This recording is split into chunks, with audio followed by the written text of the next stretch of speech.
今仔日是世界地球日，这环保团体连续22年去到总统府和总统见面，提出建言。总统赖清德表示讲，这天然气等能源是刷落来和美国对等关税谈判的重点，希望大家来支持。伊若针对到核能，伊也表示讲，不管是新的核能技术，或者是演役的政治改变，拢必须爱满足到这核安核废共识这3项，才会当来进行。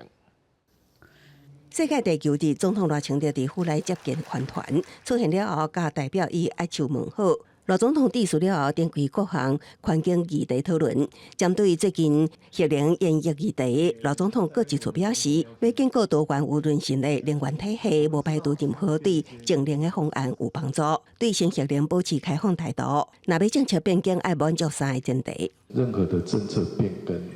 都必须满足核安、核废、社会公识3个重要的前提，才有可能进行。反核的环保联盟表示，台湾最后一台核能机组会伫5月17停机，恢复加长会如期达成。也毋过，赖总统对核能的3个前提论述表示安慰，也毋过无完全满意。只能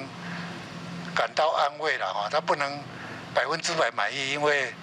以他总统的高位，要他马上就宣布不准延役哦，因为他也清楚，目前修法的主导权是在立法院。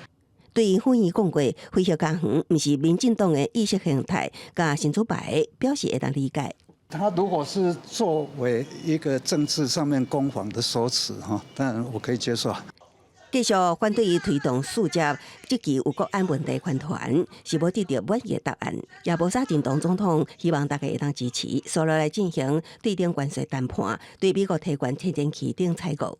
碳排总量基本上我们也可以想象得到会是大幅的上升，这件事情我觉得是值得疑虑，也值得继续往前观察的事情。这摆会面经过2点半钟，环团代表最后核证再生玻璃做成的玻璃杯。会中除了核能受关注，赖总统也强调，推动再生能源是国家重要的政策，绝对无容分不肖分子，无管是甚么人谋取利益，政府一定严法严办，绝对无原谅。公司新闻采访报道。